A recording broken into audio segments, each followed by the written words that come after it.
among in the roads, 28,000 kilometer announced dual length of major highways, including Rironi, Naivasha, Nakuru to Mau Summit Road, plus plans to tarmac 28,000 kilometers of roads and dual 25,000 kilometers more. Now, President William Ruto mentioned up to 21 tarmac roads that are going to be dual and that are going to be tarmacked. These are the roads across the country, in Nyanza region, the Rift Valley region, the Central region, and even in the coastal region, in every region of the country. These are the roads that President William Ruto made sure that he mentioned and said that these are going to improve the carriage of, raw materials in the country, the carriage of finished products. And he said that these are going to make sure that Kenya is fostering or maybe improving its goal to make sure that it is a first world or maybe a sole exporter rather than a sole importer of many other goods.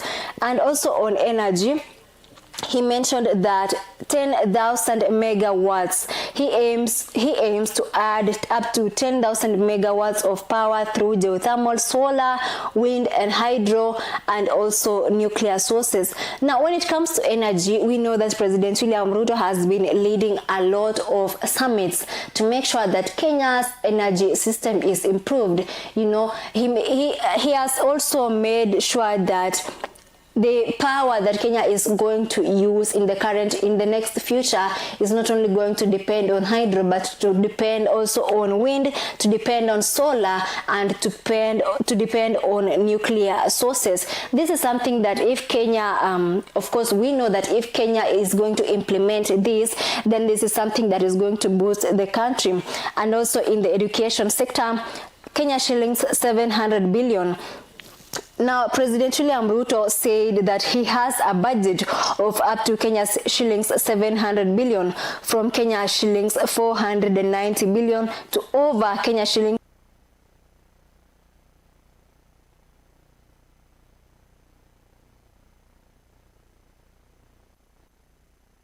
the CBE coming to the TVET's improvements of TVET's infrastructure in the TVET's learning and also staffing. We remember that yesterday he mentioned that he is going to hire more than 24,000 teachers come January for the CBE programs, and he also said that he is going to build a lot of classrooms for the TVET institutions and to make sure that they are well stocked. They have the correct facilities to make sure that the learners are receiving proper education and are skilled with the proper skills that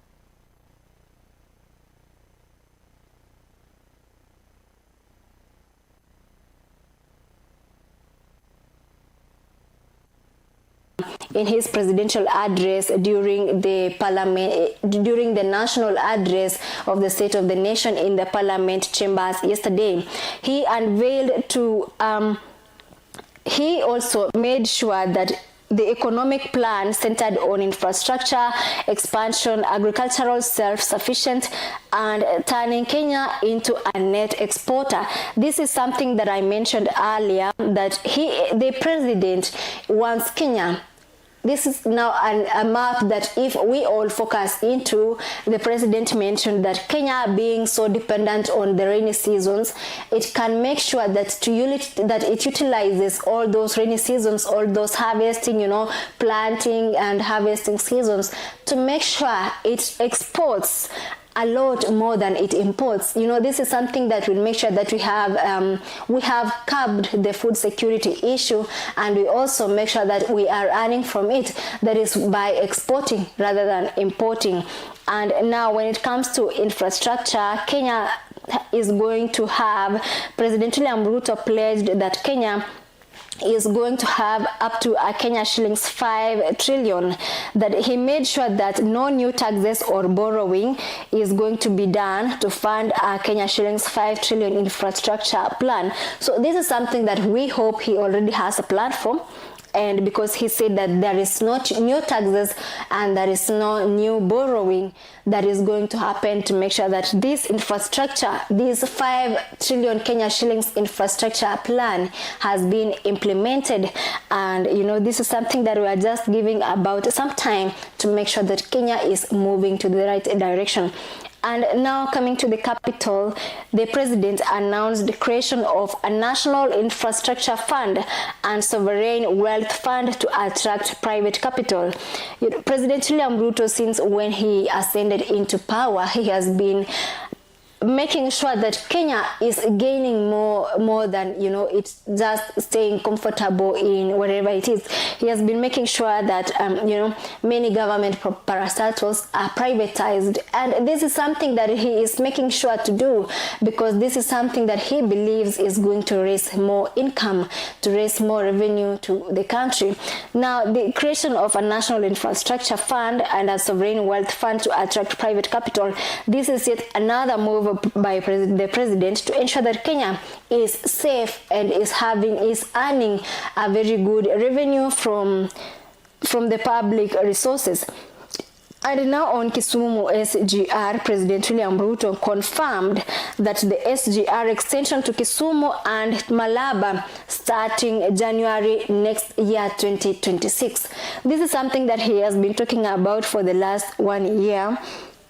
And he has now confirmed that the SGR is going to be extended from Kisumu to Malaba.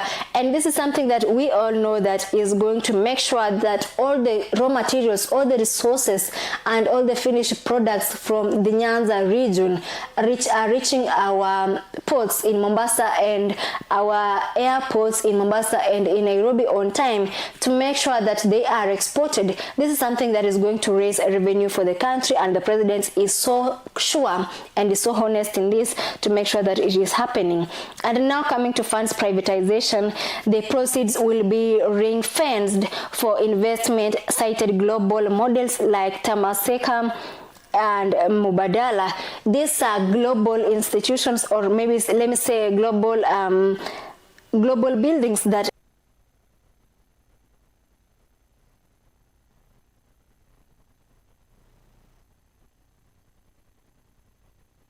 to earn more revenue for the country. The president wants to make sure that these things are bringing more revenue into the country rather than just belonging to the government and not raising any more revenue, or maybe not bringing more money than the president has a vision form. And when it comes to Mau Road, the mode for Mau Summit Road faces public criticism over hidden lowlights and lack of transparency, liabilities and lack of transparency. Now, when it comes to Mau Road, a lot of things has been said, but this is something that the president yesterday came clear, and he mentioned that the model for the Mau Summit Road has been really facing a lot of difficulties, especially with people saying that it is a liability to the country because its construction, it has been constructed, but it is not being utilized by the citizens or maybe by the Kenyans. So this is something that the president came out clear with, and he mentioned that he will make sure, the ministry is going to make sure that the Mau Road is open for the public. And now winding up the Standard newspaper, there was also the judiciary part of the country, and whereby the state of the judiciary and the administration of justice annual report for the financial year 2024-2025. Now, during the address, the Chief Justice Martha Koome was present in the Parliament buildings, and this is something that we are going to look at later. But first, I want us to take a look at the Daily Nation newspaper. Now, these are some things that just the president mentioned, and we have seen these are the pledges in the Standard newspaper. These are the pledges that the president mentioned. He highlighted that he is going to look at. Now, Coming to the Daily Nation newspaper, the state of the nation. Now, opposition accuses president of self-praise and ignoring real issues. This is something that many Kenyans are giving their opinions from. And Ruto's roadmap to Singapore. You know, it has been quoted that Singapore, because President William Ruto has been mentioning that Kenya is going to be like Singapore if we just implement the plans and the roadmaps that he has given. And you know, President William Ruto has promised many things. That's why we are saying that they are saying that President William Ruto is about self-praise, and he didn't mention what Kenyans really want to hear. Now, it is a question, they are tossing a question, a food for thought. Is it a lofty dream? Or maybe a bullish President William Ruto yesterday outlined his grand vision for the country's belated transformation into a fine first world nation, but for which Kenyans must pay a heavy price. A Kenya shillings 5 trillion to actualize it. Casting the image of a man in a mission, he highlighted how he will deliver Singapore amid criticism, and his plan is out of touch and devoid of reality. Is he too ambitious? Really? Will he surmount the challenges? Now, we have seen that President William Ruto has a lot of dreams, and the roadmaps include many other departments, or maybe many other systems in the country. There is infrastructure, energy, health, education. There is also food security, maybe agriculture in the agriculture sectors. Now, let us look at this. First, the economy and agriculture. President William Ruto said that we must turn around our economy from a net importer to a net exporter of products, goods and services, the most urgent being imports of agricultural food products that cost up to Kenya shillings 500 billion every year. And as he mentioned earlier, we have already made interventions to reduce imports of maize, sugar, edible oil, rice and wheat, but our efforts are undermined by the natural limits of rain-fed agriculture. Now, this is something that we mentioned better earlier today, that the president highlighted that Kenya depends mainly on the rainy seasons to do their agricultural activities, maybe harvesting, planting and everything else. So if the rains are not there, that means Kenya is going to do low planting, or maybe because the Kenyan system, agricultural system, is mostly affected by the weather. So sometimes it has to import, and the imports that Kenya does every year is up to Kenya shillings 500 billion. You know, that is a huge amount. If only we can cut the imports and make sure that we are exporting more, maybe we can even export up to 500 billion Kenya shillings worth of goods. Now, coming to the education sector, the president mentioned that we have increased the education budget from Kenya shillings 490 billion in 2021 to over 700 billion Kenya shillings this year, which has facilitated better infrastructure in our education system, more teachers and trainers, and enhanced funding for our colleges and universities. The president have reorganized government departments to establish a dedicated State Department for Science, Research and Innovation to support the urgent need to scale up STEM courses. Now, when it comes to STEM, we are aware that JSS teachers have been pressuring the government to make sure that it confirms a lot of STEM teachers, because the teachers were not absorbed during the other period of employment, and now there is lack of STEM teachers in the JSS system of education in Kenya. But now the president has mentioned that at least now he has made sure to establish a dedicated State Department for Science, Research and Innovation to support the urgent need for the STEM students and for the STEM department of the country. So we are hoping that in the next future, maybe beginning next year, with the employment of up to 24,000 Kenyan teachers, we are hoping that the JSS side of it is going to be sorted when it comes to STEM teachers. And also in education, let us remember that the president mentioned that he is going to hire the 24,000 teachers. He is going to make sure that the infrastructure in the TVET schools in Kenya are well staffed and maybe having a lot of classrooms and well facilitated classrooms. And now when it comes to transport and logistics of the country, the region's economic and diplomatic hub, home to the UN's largest office in the global south and the 6th largest economy in Africa, Kenya must remain world-class seaports, airports, highways, and digital corridors. To scale up our transport and logistics program, the Ministry of Roads and Transport has already mapped out a comprehensive network of 2,500 highways for dualling and 28,000 kilometers of roads to be tarmacked. Like we said earlier, there are up to 21 roads that the president has, the Ministry of Roads and Transport has given to the president to make sure that they are dualed and they are also tarmacked. And maybe this is, as we have seen, this is to make sure that Kenya remains one of the top UN's largest economy in Africa, because Kenya has for a long time been the role model for most African countries. And now moving aside to energy, the president mentioned that to modernize our economy, leverage technology, and to create new opportunities to turn our agriculture and natural resources into products, manufacturing and industrialization consume many megawatts of energy. Now, in the next 7 years, so as to move our country to the next level and undertake the transition necessary for growth.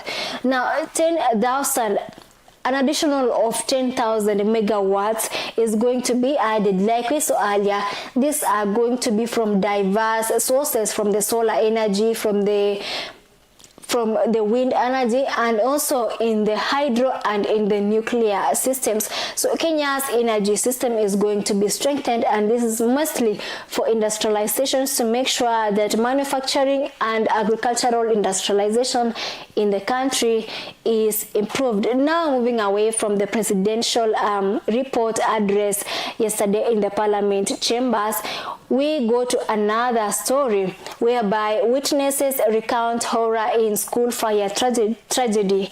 Villagers and school workers tried desperately to put out a fire that broke out at Hillside Academy in Endarasha in Nyeri County on the night of September 5th last year. But all their efforts were in vain, as the inferno led to the deaths of 21 boys and an inquest had yesterday. Now the victims and the witnesses are now coming forward concerning the Endarasha Academy fire inferno crisis that happened last year on September, and they are talking about, it's good to talk about them because it's going to be a closure for the parents who lost their 21 boys, and for the 21 families who lost their boys, and also for the school. Now witnesses are coming out to recount and are recounting the horror fire incident, which was a nationwide crisis, and it was a very big crisis for the school and also for the education sector in the country. And now PSG, coming to sports, PSG Hakimi is named African Footballer of the Year for exploits. Now Paris Saint-Germain's Achraf Hakimi was named African Footballer of the Year at the 2025 CAF Awards in Rabat, Morocco yesterday on Wednesday.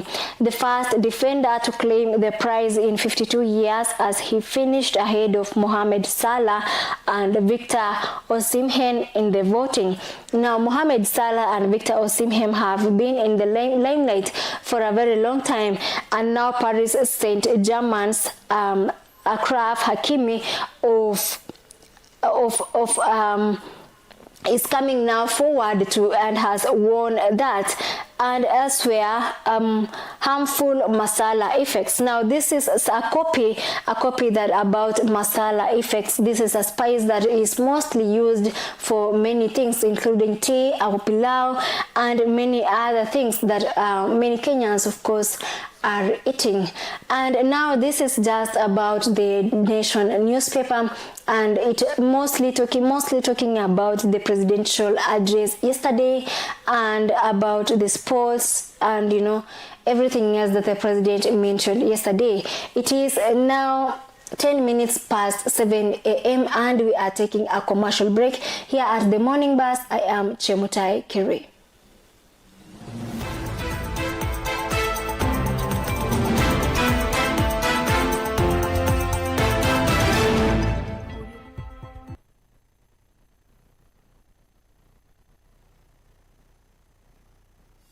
Being healthy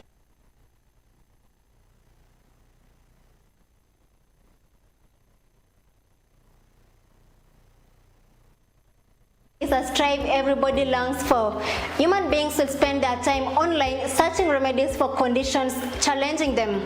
Some will go to medical facilities seeking medical help, while others will use herbal means to keep their health hazards. I am Chemutai Kiri, and every week on Afya Yetu, we open the doors for life-changing conversations from wellness and nutrition, preventing diseases, managing chronic illnesses, and even mental health. We bring expert advice, real-life stories, and practical solutions that touch every part of your life. Join me, Chemutai Kiri, on DZTV Africa Afya Yetu Health Show every Friday from 7:30 to 8:30 p.m. and be part of the change.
Unatazama Ndizi TV.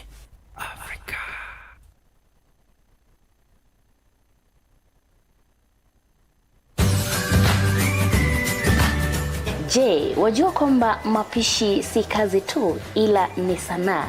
Njoo tujifunze mapishi mapya katika runinga ya Ndizi TV Africa. Hapa ndipo tunapika, tunajifunza, tunakula, tunasherehekea na kucheka kidogo. Ungana nami kila siku ya Jumanne kuanzia mida ya saa 2 usiku katika kipindi chetu cha Pishi Bora. Hapa ndipo tutakuwa tunapika vyakula mbalimbali ambavyo vitakuwa vinanukia kama vile mchuzi wa nyanya, tunapika kuku kitunguu, tunapika wet fry na vyakula vingi zaidi. Njoo tujifunze pamoja na tulete ubunifu jikoni katika kipindi chetu cha Pishi Bora. Ungana nami Ronelfa katika kipindi cha Pishi Bora, tulete ubunifu jikoni.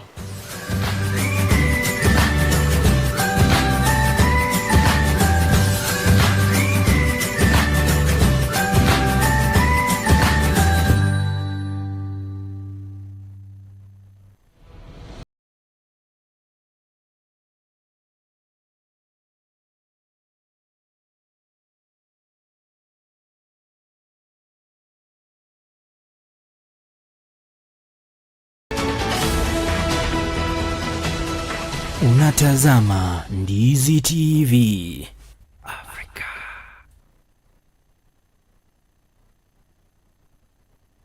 Mteja mpendwa, ni wakati sasa wa kujinyakulia aina ya flash disk kuanzia 8GB, 16GB na vilevile 32GB. Vilevile earphones, wireless headsets, unajipatia wireless microphones tofauti kwa bei nafuu. Yale ambayo unafaa kuyafanya hivi sasa ni kwamba unapiga simu kupitia nambari 0739318606. Yote unayapata kwa bei nafuu popote ulipo.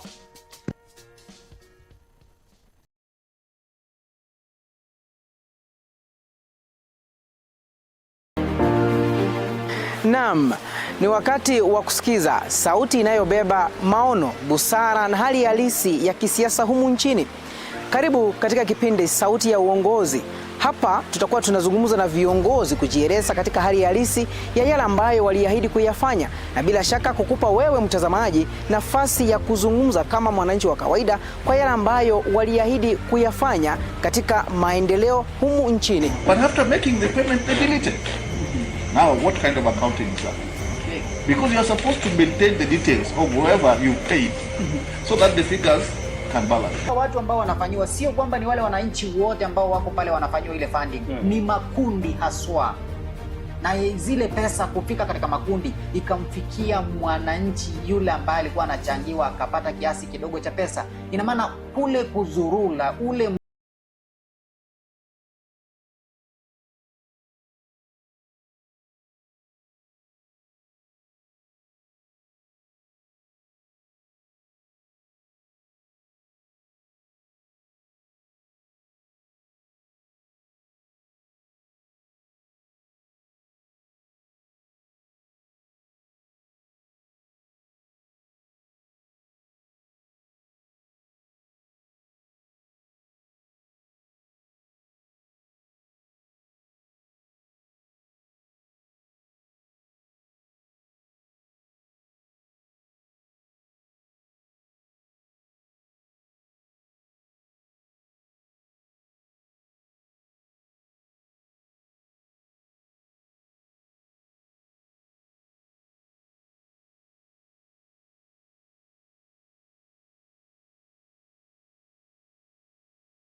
Unatazama Ndizi TV.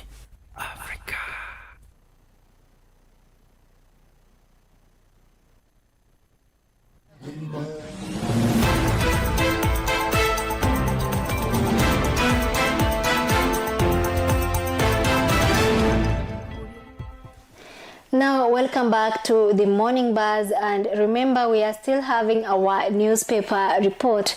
We have looked at the Standard newspaper and also the Daily Nation newspaper. Now we are going to look at the Daily newspaper. Most of the things that we have looked at before were about the presidential address about the state of nation yesterday, but now coming to here, it's a different thing. It's a political issue about the Kenyan 2027 national elections hurdles, and it says that why Kenya's running mate battles still circle back to the tribal divides. Now let us first see at the presidential contenders, key presidential contenders as of now, this minute. Now President William Ruto, as we know, he has been campaigning for his second term, and his running mate that he is going to have is Professor Kithure Kindiki, who is currently his deputy president. And of course we know that they are going to vie for the presidential seat under their UDA party. Elsewhere is Kalonzo Musyoka, the Wiper party leader, and he is going to have his running mate as George Natembeya, who is currently the governor in Kakamega, or one of the counties in the Nyanza region. Now this is the Wiper Party leader Kalonzo Musyoka. His running mate will be George Natembeya, and under the Jubilee Party wing, this is Fred Matiang'i. He is going to vie for presidential seat. He has already announced that, and he will be vying under the Jubilee Party, and his running mate shall be Martha Karua. This is something that Kenyans, of course, had predicted earlier. And now Hassan Joho is the governor for Hassan Joho. He is currently the Minister for Mining and Blue Economy, and his running mate shall be Gladys Wanga. And of course, these we know are the ODM chair leaders as of now. Gladys Wanga is currently the national chairperson for ODM party, and of course his presidential person shall be Hassan Joho under the ODM campaign trail. So these are the presidential but candidates for the 2027 national elections, August 2027. We have President William Ruto, Kalonzo Musyoka, Fred Matiang'i, and Hassan Joho. William Ruto of UDA, Kalonzo Musyoka of Wiper Party, Fred Matiang'i of Jubilee, and Hassan Joho of ODM. Now they are running mates. We have seen Professor Kithure Kindiki, who is currently the Kenya's deputy president, shall be the running mate for President William Ruto, and George Natembeya, who is currently a governor, shall be the running mate for Kalonzo Musyoka. Martha Karua shall be the running mate for Fred Matiang'i, and Gladys Wanga shall be the running mate for Hassan Joho and ODM. Now that is just all about the Daily Nation newspaper, or the People's Daily newspaper. But now next, let us look at this Star newspaper. It has a lot, of course, to mention, especially about President William Ruto's yesterday's State of the Nation address. Now it is a weekend Star, and the bold Ruto says that it can be done. These are the words, according to the Star, of President William Ruto. Now, President lists education, agriculture, energy, and transport infrastructure as key pillars for his grand plan to make Kenya a first world economy. Now, this is something that we had earlier seen, that Kenya has, the President William Ruto has a budget of up to 5 trillion Kenya shillings for most of these projects to come into actualization. And you know, the president himself, as the key goal bearer, is now saying that this is something that can be done if just only he is given time, and the revenue of Kenya shillings, 5 trillion Kenya shillings, is raised. And now in its lower side, it says that more Kenyan girls can expect a future free of cervical cancer. Now, when it comes to health about the young girls in Kenya, we have seen that the country has been vaccinating school girls of ages between 11 and 14 of the HPV vaccine, human papillomavirus vaccine, to ensure that they are free of cervical cancer. And you know, this cervical cancer department of the countries whereby some are going to lose pension billions in treasury cash delays. Now that is just all about this Star newspaper. It's about, you know, now we have seen that it's about Kenya's dream, that President William Ruto is saying that it shall be achieved. And I'm pretty sure that, you know, the Taifa Leo newspaper that we are going to look at next also has the same thing. And now let us see. In the balls, it says that Ndoto Mpya ya William Ruto. This is a dream, of course, that President William Ruto brought to the floor of the parliament yesterday, and you know, many Kenyans were not expecting that this shall be the report that the president is going to give when it comes to the State of the Nation. And it says that serikali imeongeza bajeti ya elimu kutoka shilingi 490 bilioni katika mwaka wa 2021 hadi zaidi ya shilingi bilioni 700 mwaka huu. Haya ni maneno ya Rais William Ruto. These are things that we have seen before in our earlier newspapers, and as well, Rais William Ruto ameeleza ndoto yake mpya ya kitaifa, akisisitiza nguzo 4 kuu zitakazochochea ukuaji wa Kenya: uwekezaji kwa raia kupitia elimu na ujuzi, uchumi wa viwandani, ujenzi wa mabwawa makubwa na miundombinu ya barabara pamoja na nishati ya kutegemewa. Now these are the key sectors, of course, that we have mentioned earlier that President William Ruto is making sure to invest in, or maybe to improve, to make sure that Kenya is reaching its first world state of being a first world country, moving from a third world country. And now on the other side of the Taifa Leo newspaper, we have seen that these are now vidokezo. Bei ya mahindi yapanda na ni Krismasi ya mapema kwa wakulima wa mahindi, huku bei ya nafaka hiyo ikipanda. This is now in page 3 of the newspaper.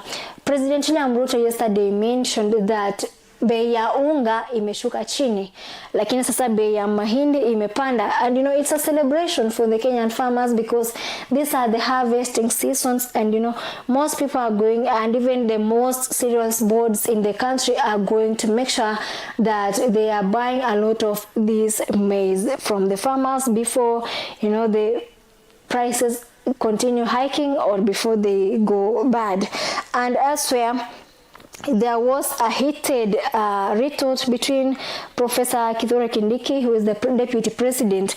Now Kindiki na Gachagua wa kabana ushindi Mbeere North utaonyesha iwapo ni Kindiki au Gachagua ndiye mbabe wa siasa za Mlima Kenya.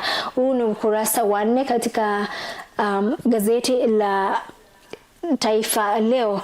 Now yesterday and lately, the Deputy President Kithure Kindiki and former Deputy President Rigathi Gachagua, they have been camping in Mbeere North, making sure that each of them are drumming support for their local electorates, making sure that their person is voted for by the Mbeere North voters. Now elsewhere, Israel yaua watu 25 kwenye shambulio. Raia 25 wa Palestina waliuawa kwenye mashambulizi manne eneo la Gaza. The war between Israel and Gaza have been ongoing now for the past, I think, about so many years.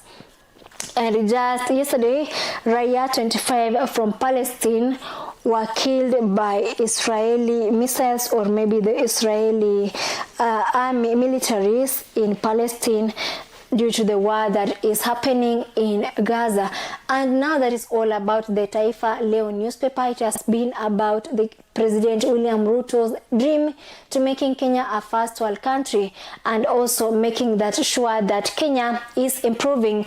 And now coming to political side of Kenya, vyama vipya 25 vyasajiliwa, 30 vyatuma maombi. Vyama vipya 25 vya kisiasa vyasajiliwa ndani ya miezi michache iliyopita kwa lengo la kushiriki uchaguzi mkuu wa mwaka wa 2027. Now this is in page 16 of the Taifa Leo newspaper, and it is just about Kenyan politics. And now coming to the sports side, macho kwa Arsenali, ligi ikirejea kesho kabla ya mapumziko kati ya Novemba 10 na Novemba tarehe 18 walikuwa wanapepea. Now Arsenal again is coming back to the league after going for a short recess between November 10th and November 18th, and of course we know Arsenal has been winning lately. We just need to give them the trophies and, you know, the claps to Arsenal, because they are coming back maybe for more wins. We just hope. And now that is just all about the Taifa Leo newspaper. Now let us look at the business side of the nation, now the business side of the country. You know, President William Ruto, of course, yesterday he gave a lot that we are hoping that, of course, you know, a lot of businesses, of course, because President William Ruto mostly focusing on Kenya's capitalism side. Now, on the first story, Vodacom eyes state stakes in Safaricom. South Africa's operator seeks extra Safaricom stake, and Treasury mules cutting ownership in Kenya's top telco communication. Now, this is just a story about Vodacom group that is seeking, of course, to make sure that it acquire part of the government's stake in Safaricom in a deal that could see the Johannesburg-based firm take majority control of the Kenya telecom operator. Maybe this is a safe move for the Kenyan business telecommunication company Safaricom, selling most of the government's shares to Vodacom, which is a firm in South Africa and is seeking to buy most of the government shares when it comes to Safaricom. Now, President William Ruto bets on sovereign funds to deliver infrastructure. Of course, this is something that we have mentioned. It's about the parliamentary presidential report on the state of the nation yesterday. Now, President William Ruto is banking on 2 sovereign funds to deliver Kenya shillings 5 trillion worth of infrastructure to projects over the next 10 years, highlighting the government's resolve to shift from funding using debt. Now, President William Ruto, of course, like we mentioned earlier, that he said that he is making sure that Kenya does not go into more borrowing or does not go into more taxing of the citizens to make sure that it is achieving the Kenya shillings 5 trillion worth of infrastructure and other projects, because he said that he is going to make sure that he is banking in other 2 sovereign funds to make sure that he actualizes the dreams to moving Kenya into a first world country. And now Jambo Jet eyes West Southern Africa routes with new planes. Now, low cost of airline Jambo Jet plans to triple its fleet and launch longer routes, including new destinations in West and Southern Africa over the next 5 years.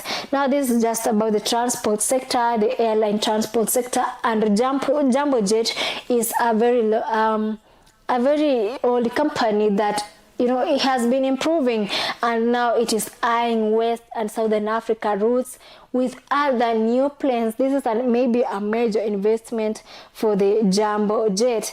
And now elsewhere, the household business loans in Kenya has risen to 2-year high of Kenya shillings 77.8 billion Kenya shillings. Now, the Kenyan new loans to households and businesses has risen to a 2-year high of 77.8 Kenya billion shillings in September, offering a boost to the economy as banks resume lending on the back of reduced borrowing costs. Now, this is just about the business side of the country. And the business side of the country, according to the Business Daily newspaper. Now, we have come to the end of our newspaper review this morning, and we are just taking a commercial break, but when we come back, we are going to have our morning report. Remember, my name is Chemutai Kirui, and you can engage us in our short SMS code at 21575 at Ndizi TV Africa. You are watching Ndizi TV Africa, the morning buzz, and you are taking a commercial break. We'll be back shortly.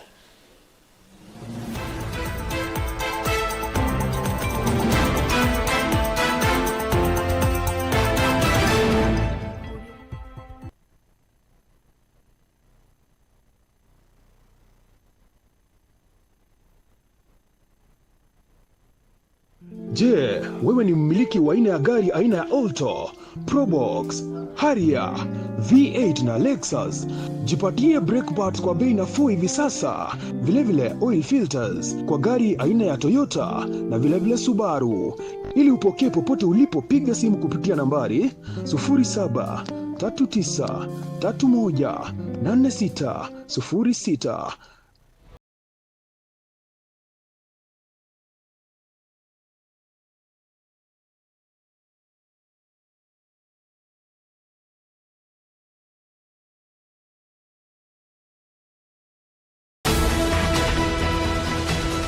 Unatazama Ndizi TV.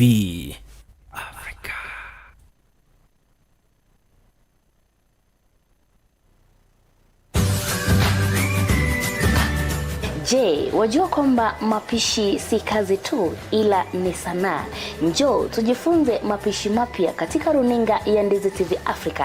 Hapa ndipo tunapika, tunajifunza, tunakula, tunasherekea na kucheka kidogo. Ungana nami kila siku ya Jumanne kuanzia mida ya saa 2 usiku katika kipindi chetu cha Pishi Bora. Hapa ndipo tutakuwa tunapika vyakula mbalimbali ambavyo vitakuwa vinanukia kama vile mchuzi wa nyanya, tunapika kuku kitunguu, tunapika wet fry na vyakula vingi zaidi. Njoo tujifunze pamoja na tulete ubunifu jikoni katika kipindi chetu cha Pishi Bora.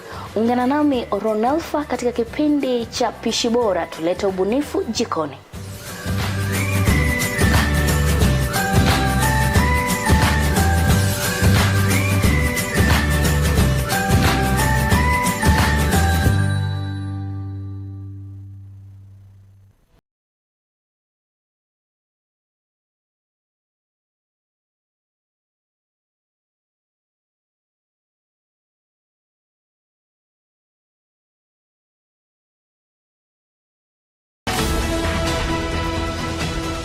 Unatazama Ndizi TV.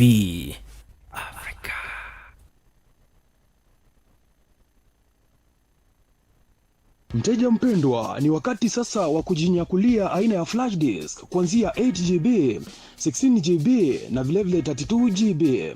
Vilevile earphones, wireless headsets, unajipatia wireless microphones tofauti kwa bei nafuu. Yale ambayo unafaa kuyafanya hivi sasa ni kwamba unapiga simu kupitia nambari 0739318606. Yote unayapata kwa bei nafuu popote ulipo.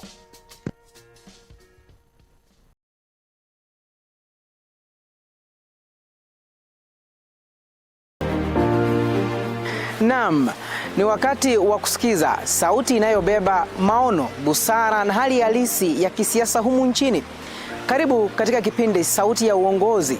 Hapa tutakuwa tunazungumza na viongozi kujieleza katika hali halisi ya yale ambayo waliahidi kuyafanya, na bila shaka kukupa wewe mtazamaji nafasi ya kuzungumza kama mwananchi wa kawaida kwa yale ambayo waliahidi kuyafanya katika maendeleo humu nchini. But after making the payment, they delete it.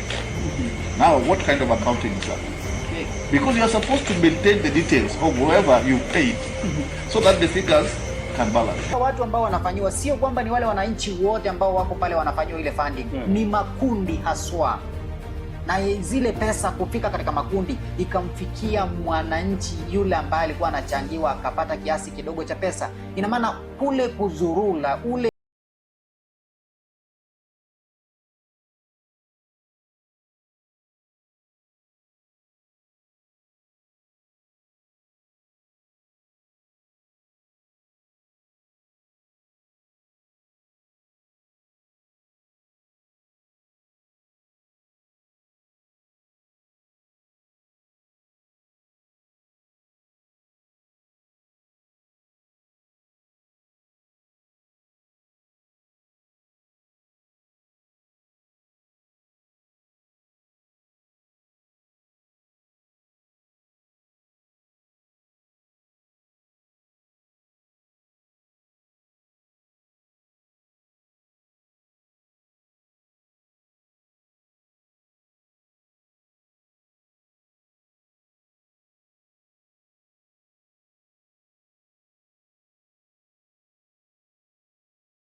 Unatazama Ndizi TV.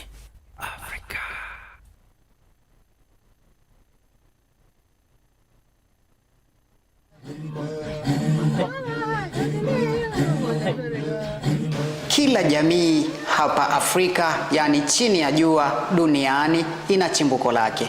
Ndani ya Ndizi TV Afrika, katika kujua utamaduni wako, ndani ya Utamaduni Afrika, tutaangazia kila jamii, tukianza na jamii ya Abagusi ambayo iko chini ya Bantu, jamii ya Mkamba, jamii ya Waluo. Vile vile tutaangazia kuhusiana na jamii ya Masai. Tutataka kujua ni mbona jamii inaenzi, ama ni mbona kila jamii inaenzi mila na tamaduni zake, na vipi hizi mila na desturi zina umuhimu gani katika utamaduni. Utapata mpaka leo jamii ya Masai inaenzi sana ufugaji wa mifugo. Kuna jamii ambazo zinaendeleza mila ambazo zimepitwa na wakati, mfano ukeketaji wa wasichana, kitu ambacho jamii nyingi hazienzi kamwe, kukeketa wasichana. Haya yote kuhusu mila na desturi na utamaduni ni ndani ya kipindi Utamaduni Afrika, katika runinga unayoienzi Ndizi TV Afrika, kila siku ya Alhamisi saa 2 usiku. Kipindi kinaletwa kwako na Mwita Peter. Usikose.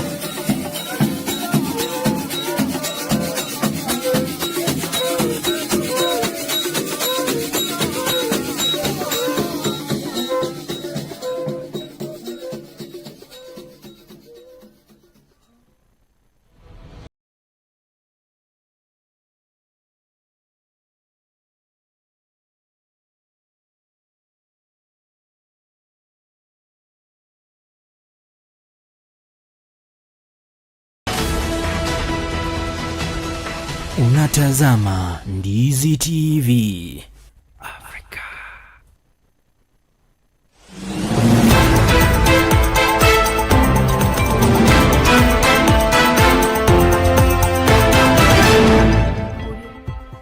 Now, welcome back to the morning buzz. Now we are on the morning report.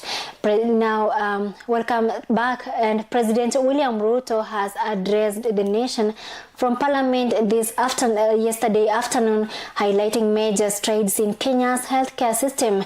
The president praised the Social Health Authority for registering over 27 million Kenyans, calling it a milestone in ensuring access to quality healthcare. He also emphasized his administration's ongoing efforts to expand oncology centers, stressing that every Kenyan, no matter where they live, should have access to specialized treatment. The address comes as part of broader reforms in agriculture, transport, and the economy aimed at improving services across the country. Mr. Speaker, honorable members, let me now turn to healthcare, the foundation of human dignity and the heartbeat of every nation that chooses compassion over neglect. Over the last 3 years, we have undertaken the most ambitious transformation of health systems since independence. Reforms rooted in equity, powered by innovation, and guided by a simple conviction that every Kenyan, wherever they live and whatever their means, deserves equal care. 27 million Kenyans are now registered in SHA, more than triple the number ever reached by the former NHIF. This is a demonstration that leaving no one behind was and is not a slogan. It is a promise on course to fulfillment. Additionally, more than 10,000 health facilities across the country have signed in to serve under this new system. But honorable members, real healthcare begins long before patients reach a hospital. That is why in September 2023, we deployed 107,000 community health promoters, the largest primary health workforce in our history, trained, equipped, and present in every ward in all our 47 counties. Their impact has been extraordinary. Consider 3 statistics. 8.9 million households have so far been visited.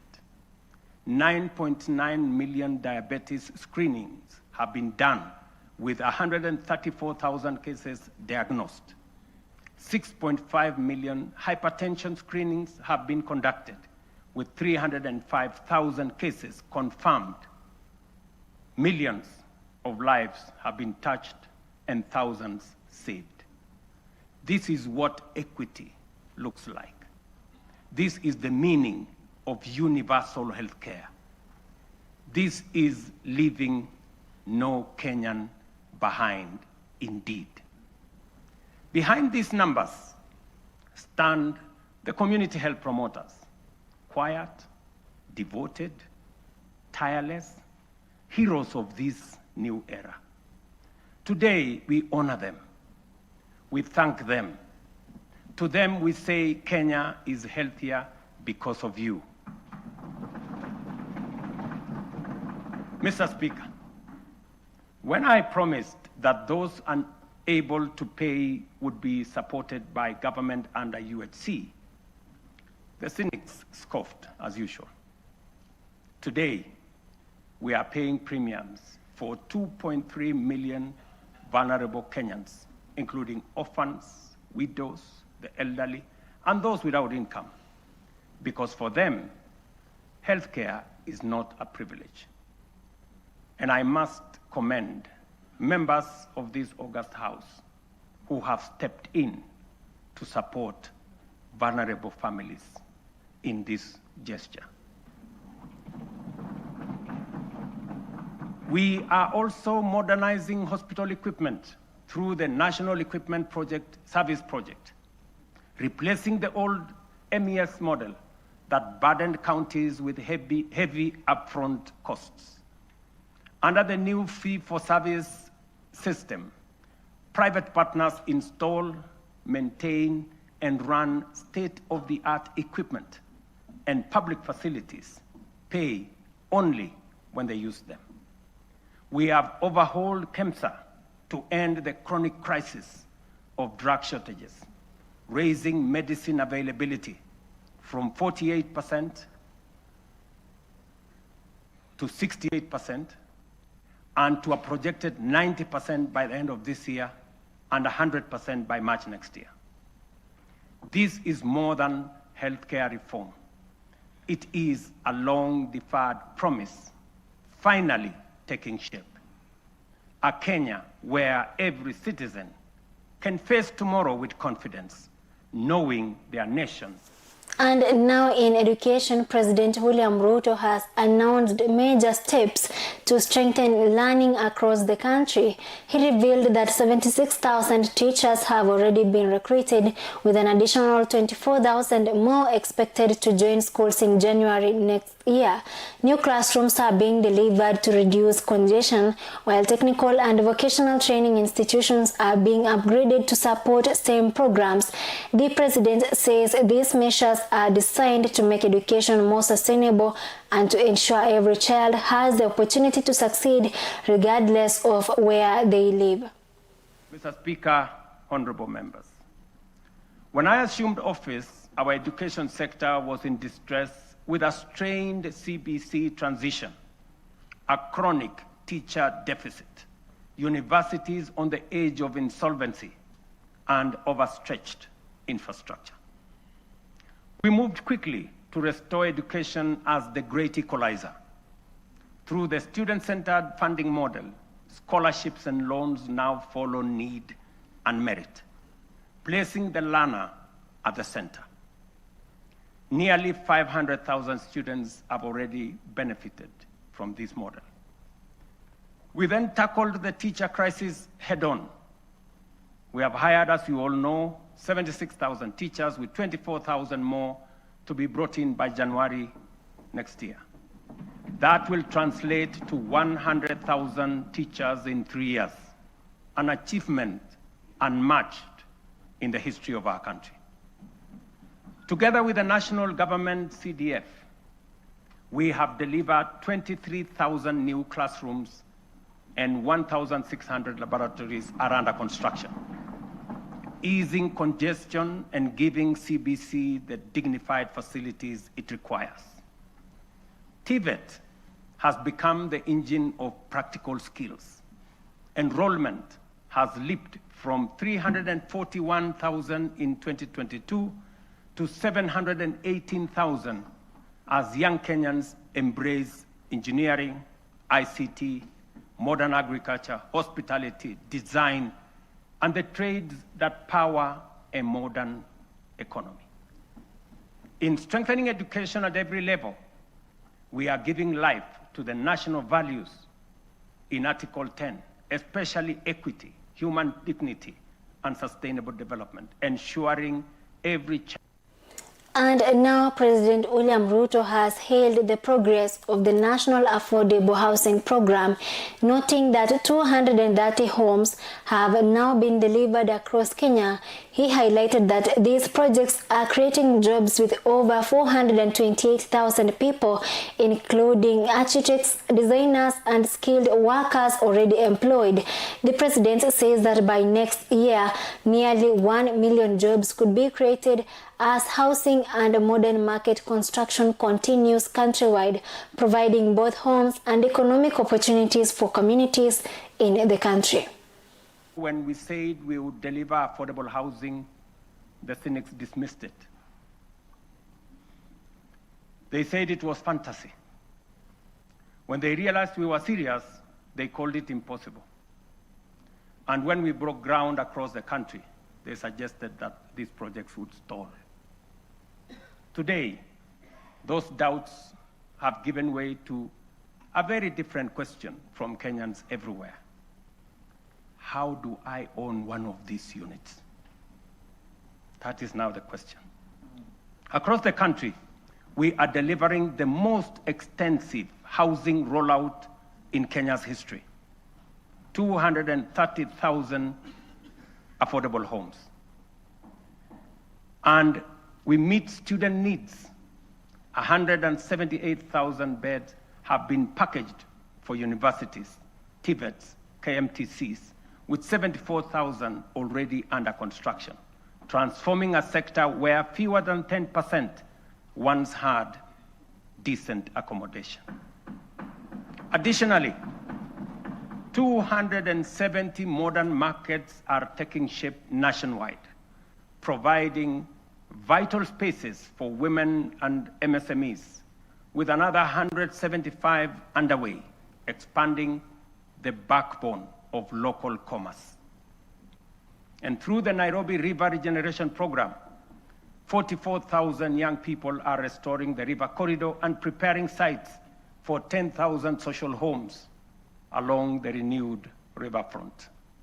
The program, the housing program, including markets and hostels, has created over 428,000 jobs.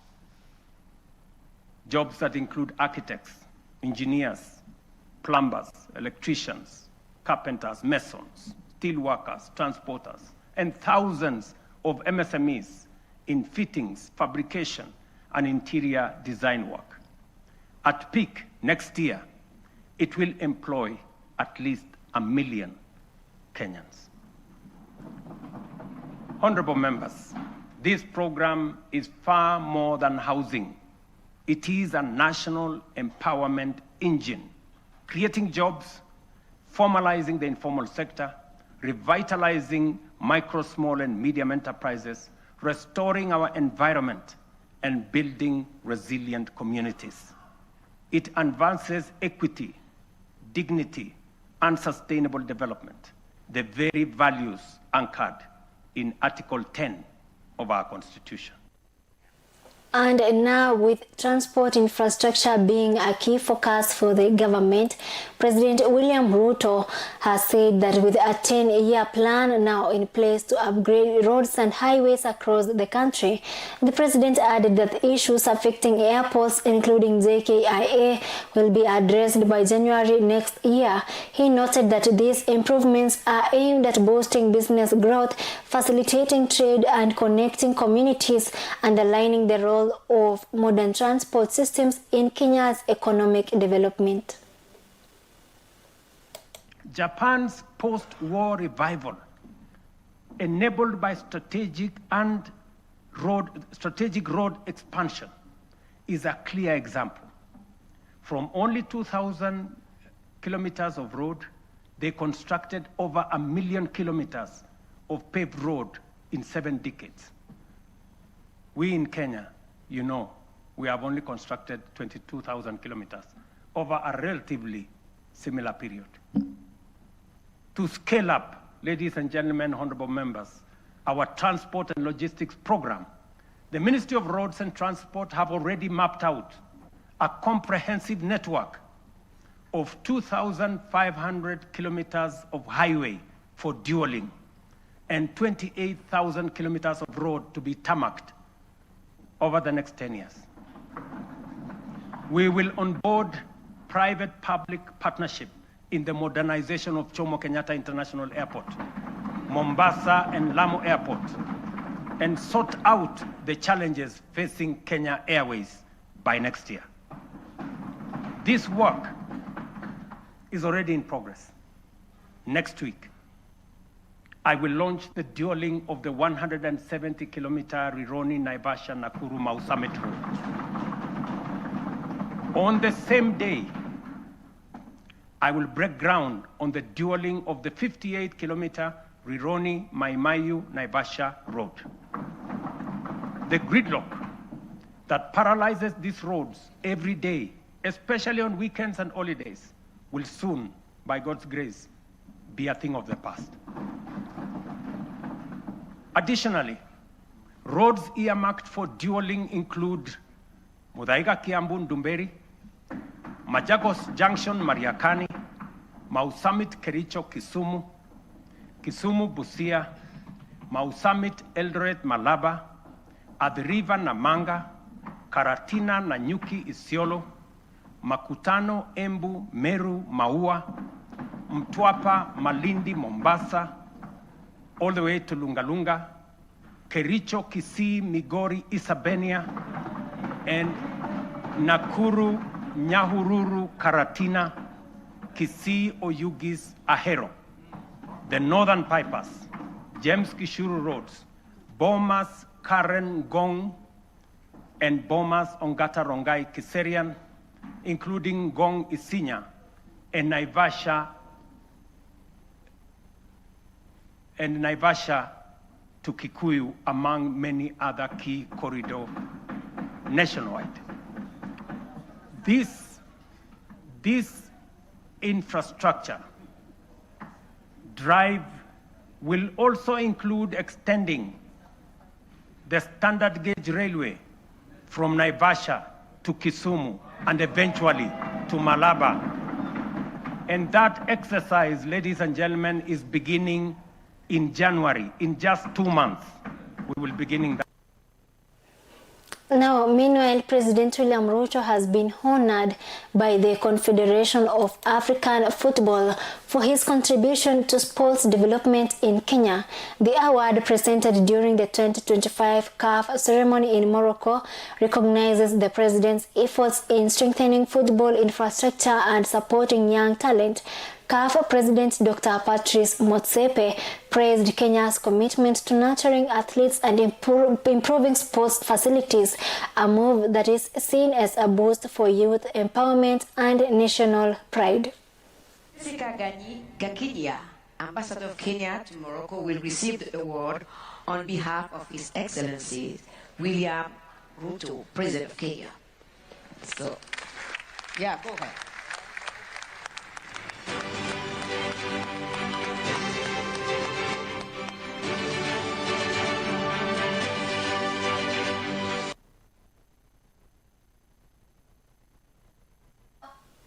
Now shifting to matters politics, tensions flared today in Kenya's political circles after Deputy President Kithure Kindiki issued a sharp public remark aimed at former Deputy President Rigathi Gachagua. The exchange has generated widespread debate, reflecting deepening rifts among political leaders. Analysts say that such confrontations could have implications for party unity and voter perceptions, particularly as the country heads towards the 2027 national elections. Chama chetu cha UDA kiliketi kukataa the party rejected you. Ukaleta maandamano pale Madira, ukasema no Rigathi no Ruto. Uliingia katika kiti kupitia maandamano na fujo, na hiyo fujo ndio imekutoa kwa kiti. Uende ukiendanga na uachane na mimi. Mimi sio rika yako, mimi sio rika yako. Mimi nimekuwa senator, nimekuwa majority leader, nimekuwa waziri, nimekuwa deputy speaker, sasa ni deputy president. Wewe ni nani? Waende wasiende, ni fire si fire. Wewe mtu ya mitego, mimi unasunguka hapa ukiniita sijui soprano, sijui kasongo, sijui soprano. Ukitaka nitakuvua nguo. I'm telling you, waendelea na hiyo kiherehere. Mimi nitakuvua nguo. Kuna mzungu alikuja hapa anaitwa Ocampo, akashika Uhuru Kenyatta, akashika William Ruto akampeleka Hague. Alikuwa na kimbelembele kama hiyo yako. Nitakunyoa na mosho mmoja, nitakuosha na mosho mmoja. Ni fire si fire, ni noma si noma. Aende asiende, aende asiende. Mimi nasikia anakuja hapa saa 8. Kuja uombe kula ya Karishi bwana, wachana na mimi. Wachana na mimi my friend. Hapa ni nyumbani. Na wewe ni mtu mdogo kwa siasa. Well, it is now 2 minutes into the hour, and this the Morning Buzz morning report is taking a commercial break. But when we come back, we have more for you, including the health officials in Kakamega County who are now urging expectant mothers to seek early antenatal care, and also the Ministry of Health has emphasized on hygiene and preventive measures to curb disease. And on the lighter side, Migori County gears up for the upcoming CASA Games, highlighting local talent and sportsmanship, while also the Independent and Electoral Boundaries Commission (IEBC) begins dispatching materials for next week's by-election, ensuring a transparent and organized voting process. This and more in the morning report when we come back. I am Chemutai Kiri.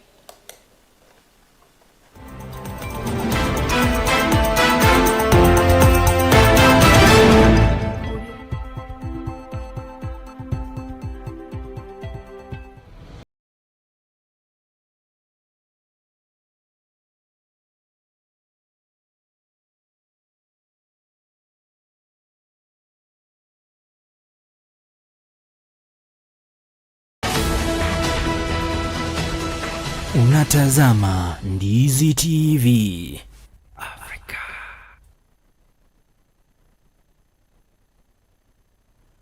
Mteja mpendwa, ni wakati sasa wa kujinyakulia aina ya flash disk kuanzia 8GB, 16GB na vilevile 32GB. Vilevile earphones, wireless headsets, unajipatia wireless microphones tofauti kwa bei nafuu. Yale ambayo unafaa kuyafanya hivi sasa ni kwamba unapiga simu kupitia nambari 0739318606. Yote unayapata kwa bei nafuu popote ulipo.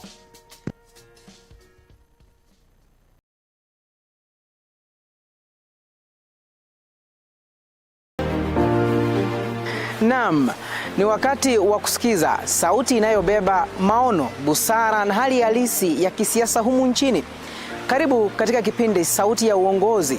Hapa tutakuwa tunazungumza na viongozi kujieleza katika hali halisi ya yale ambayo waliahidi kuyafanya, na bila shaka kukupa wewe mtazamaji nafasi ya kuzungumza kama mwananchi wa kawaida kwa yale ambayo waliahidi kuyafanya katika maendeleo humu nchini. But after making the payment, they delete it. Now, what kind of accounting is that? Because you are supposed to maintain the details of whoever you paid so that the figures can balance. Watu ambao wanafanyiwa sio kwamba ni wale wananchi wote ambao wako pale wanafanyiwa ile funding. Ni makundi haswa. Na zile pesa kufika katika makundi ikamfikia mwananchi yule ambaye alikuwa anachangiwa akapata kiasi kidogo cha pesa. Ina maana kule kuzurula ule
Unatazama Ndizi TV Afrika.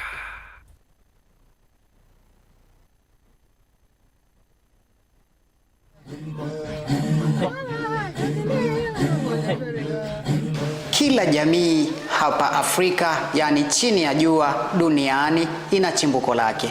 Ndani ya Ndizi TV Afrika, katika kujua utamaduni wako, ndani ya Utamaduni Afrika, tutaangazia kila jamii, tukianza na jamii ya Abagusi ambayo iko chini ya Bantu, jamii ya Mkamba, jamii ya Waluo. Vile vile tutaangazia kuhusiana na jamii ya Masai. Tutataka kujua ni mbona jamii inaenzi, ama ni mbona kila jamii inaenzi mila na tamaduni zake, na vipi hizi mila na desturi zina umuhimu gani katika utamaduni. Utapata mpaka leo jamii ya Masai inaenzi sana ufugaji wa mifugo. Kuna jamii ambazo zinaendeleza mila ambazo zimepitwa na wakati, mfano ukeketaji wa wasichana, kitu ambacho jamii nyingi hazienzi kamwe, kukeketa wasichana.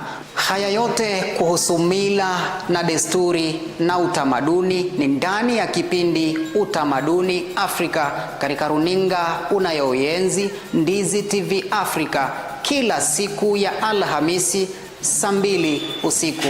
Kipindi kinaletwa kwako na Mwita Peter. Usikose.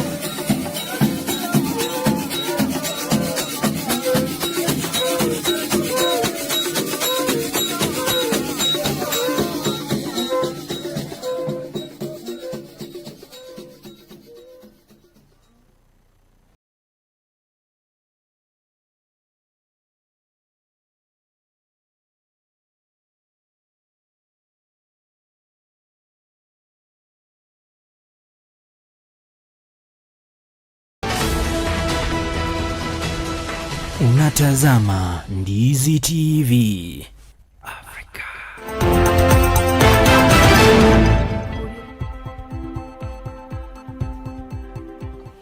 Now, thank you for staying with Ndizi TV Africa, and especially for staying with the morning report. My name is Chemutai Kiri, and we are back to the bulletin. Now, opposition leaders are criticizing President William Ruto's government for alleged mismanagement of the economy and the use of state officials for political purposes. They have already singled out Mining and Blue Economy Cabinet Secretary Ali Hassan Joho, accusing him of neglecting his ministerial duties in favor of politics. The opposition insists that the government focuses on service delivery, accountability, and responsible governance, warning that politicization of state resources undermines public trust among the citizens. Sheria 8 za kusema kwamba ati yeye akitaka kuuza Kenya Ports Authority anauza bila idhini ya bunge. Ruto vile vile amepitisha sheria ya kusema kwamba serikali inaweza kunyang'anya shamba yako bila kunegotiate na wewe, iweke bei na ikulipe baada ya mwaka mmoja. Ruto amepitisha sheria ya kusema ukimtukana kwa mtandao yeye anaweza kufunga jela bila kupitia hata kotini. Hawa jamaa wanakuja na pesa nyingi sana. Walipokuja hapo kutafuta kura zenu miaka 3 iliyopita, walisema bottom up, pesa mfukoni. Wakumwambia ni mfuko wa nani bwana? Hizo pesa zote Zakayo alipanda juu ya mti akapandisha ushuru. Ile bei ya mafuta ikatoka bottom ikaenda wapi? Ushuru ukatoka bottom ikaenda wapi? Hata nauli kutoka hapa kwenda Mareni kwenda Mombasa, nauli imepanda haijapanda. Tukapinga finance bill 2024 na majezi, lakini kuna wabunge walionunuliwa. Ninyi mkipeana nafasi kwa mbunge anayonunuliwa, vile walipandisha finance bill 2023, 2024, 2025, hata 2026 watafanya nini? Watapandisha kwa mafikira yake na damu yake. Na hawa waliokuwa wanamwibia wanaenda kwa mazishi yake na kujigamba wao ni mtu yao. Wanamtunuku hata heshima ile kubwa sana ya Chief of the Golden Heart. Unapatia Raila Chief of Golden Heart na ako pale futi 6.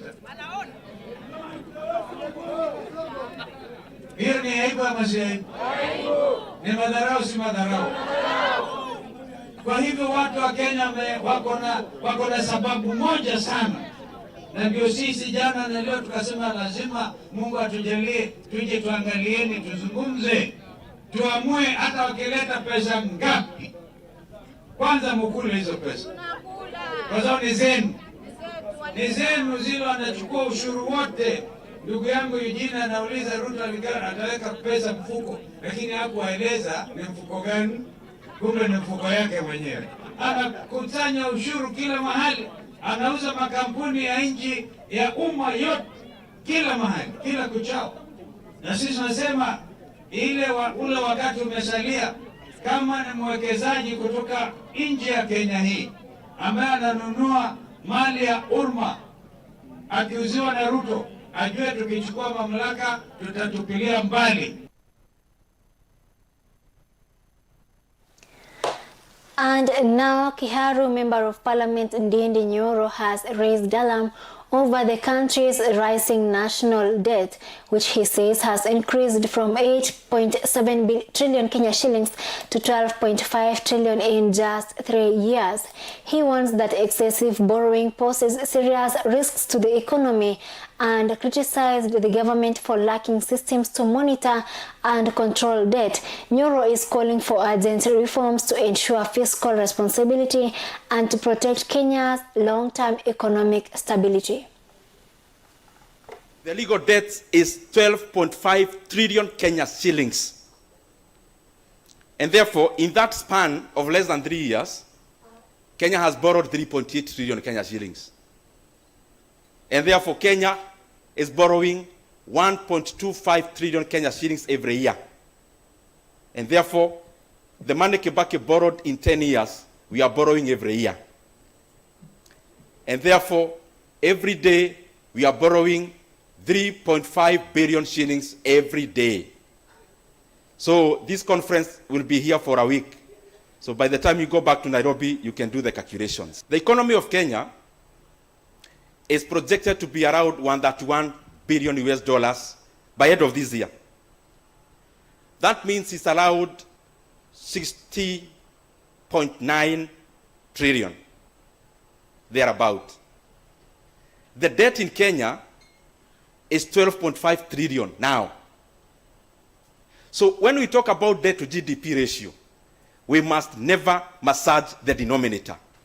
Because you can just take your calculator now, tell me 12.5 divided by 16.9, whether it is 64% as it presented. It is actually over 70% debt to GDP ratio. So it is important to, as Kenya, we be very factual with our data, so that when we report figures that has GDP in it, we don't massage GDP, either inflate it or whatever, to give us the right parameter. And now to the health matters. The Ministry of Health is urging Kenyans to prioritize hygiene to prevent the spread of disease. Principal Secretary Mary Muthoni said during a health budget meeting that many illnesses treated in homes could be avoided with basic sanitization practices. She reassured citizens that the government is implementing strategies to make healthcare services more affordable and accessible, and emphasized on the importance of preventive measures in safeguarding public health. Funding of the primary health care fund is non-negotiable. Again, the emergency and chronic illness fund is equally non-negotiable. Yesterday flagged off the country's delegation, which will participate in 16 sporting disciplines. Officials are confident that the extensive preparation will lead to improved performance, and they say the competition offers an important platform for athletes to showcase their talents while promoting sportsmanship and community pride. Our very own Lennox Odede tells us more in his report. Speaking during the flagging off ceremony of Migori County Assembly staff for the CASA Games scheduled to begin in Meru County on Monday next week, Migori County Assembly Speaker Christopher Rusana announced that the county will participate in 16 categories of games. Today, I'm flagging off Migori County Assembly teams who are going to participate in sport and cultural activities for county assemblies of Kenya. This year, 2025, the CASA Games will be held in Meru County, Meru Township. As a County Assembly of Migori, we are well prepared. We have 16 disciplines, ranging from Ajua to football, men and women, and many other games, who are going to compete with other teams across the county assemblies. The teams are composed of staff members and the members of county assemblies. He noted that during the previous competition held in Bungoma, Migori managed to secure only 2 trophies, but expressed hope that the team will perform better this year after undergoing adequate preparation. Some of the lessons learned, because last year we only scooped 2 trophies, actually 1. The other one was as a runner-up. And that was because practices were not enhanced, were not well done. So this year we started earlier, we coordinated with members and staff, and practices have gone on for a good time, quite a good time. And we are confident we're going to get more trophies this year. Rusana added that participants have been fully facilitated on time. Unlike the previous edition of the CASA Games in Bungoma, he emphasized the importance of the competition, saying it helps in keeping the staff physically fit and motivated. We have also made sure that members and staff have got means of traveling. They are facilitated. Last year, they had to travel all the way to Bungoma to get facilitation. This year, we were able to liaise with the relevant financial authorization institutions to ensure that we have enough funding to facilitate the games. So we are set. All of us are going to attend and reach there, arrive in Meru in good time. This is not only a competition, these games are meant to make members exercise and be fit and keep in good health. So we are prepared and set to leave here on 22nd up to 28th of this month. The preparations comes as Migori County readies itself for the upcoming Governor's Cup, which will run concurrently with the Pinlo festivals in the county. Actually, Governor's Cup is there. It has been combined with the upcoming Pinlo event, the event that is being hosted by Migori County on behalf of the Nyanza County. So it has been combined. The Governor's Cup, actually the Pinlo is starting with games, and particularly Governor's Cup from the wards coming down, and the finals will be played at the Pinlo event. So that is a parallel event where members of the County Assembly are also participating. Lennox Odede reporting for Ndizi TV Africa from Migori County. Meanwhile, health officials in Kakamega County are urging expectant mothers to seek antenatal care early, stressing that timely medical attention can prevent maternal deaths and complications from preterm births. Authorities say early care improves outcomes for both mothers and babies and are calling on communities to support women in accessing these vital services. The campaign underscores ongoing efforts to improve maternal and infant health in the region. But we are also advising our parents, our mothers. Some of them also don't have IDs, yet they are of mature age. So we want all our mothers to get identity cards and then also get their birth certificate so that they are registered to SHA, so that they are able to get services from SHA. All mothers, men, and even those eligible to get SHA, to register on SHA, and pay their premiums according to what our community health promoters or what the SHA office, when they visit, give them as their rates. and therefore we are also giving free services in all our outpatient level 2, level 3. Most of the mothers to the preterm babies are teen mothers, and normally teen mothers, when they get pregnant, one, they'll want to hide because it's not expected, and therefore they don't go to the antenatal clinic to get proper information and proper guidance, and at times they go through the pregnancy with infections, with a few challenges, and that's what leads to preterm babies. And therefore we have our CHPs who do a lot of work in the community, sensitizing the expectant mothers about attending clinics and advising them on what they're supposed to do as expectant mothers. Besides the CHPs, we have our own health practitioners or nurses, clinical officers and doctors who advise them when they come to the clinics. But generally, most of the teen mothers do not attend antenatal clinics. They come when maybe it's a bit late, and therefore they don't have information.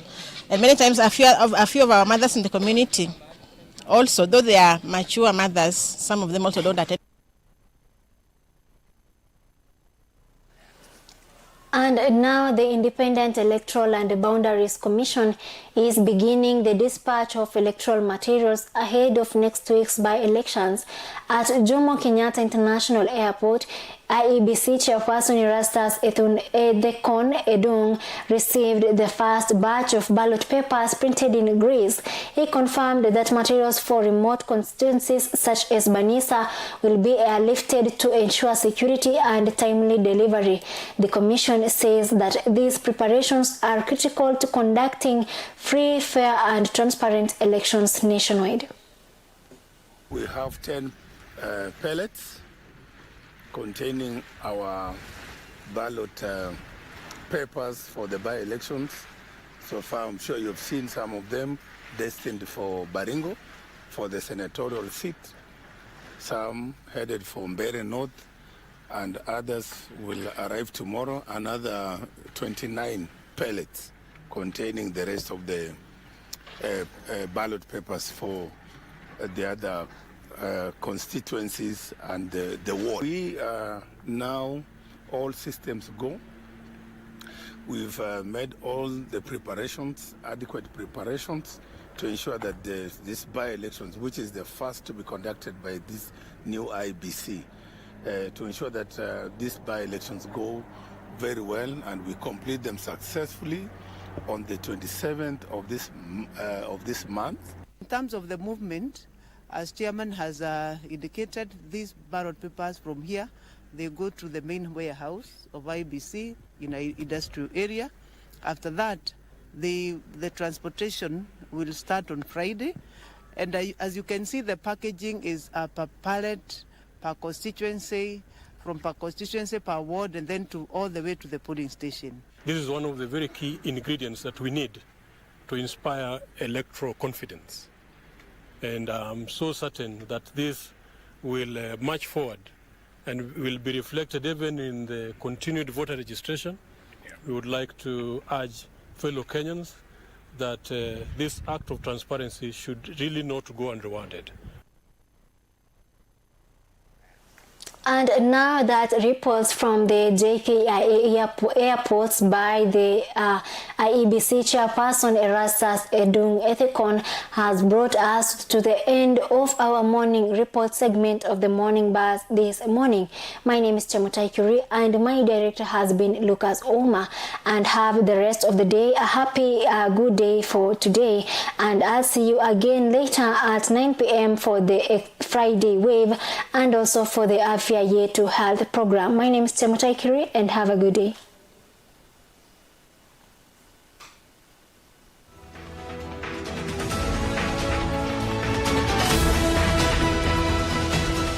Unatazama Ndizi TV.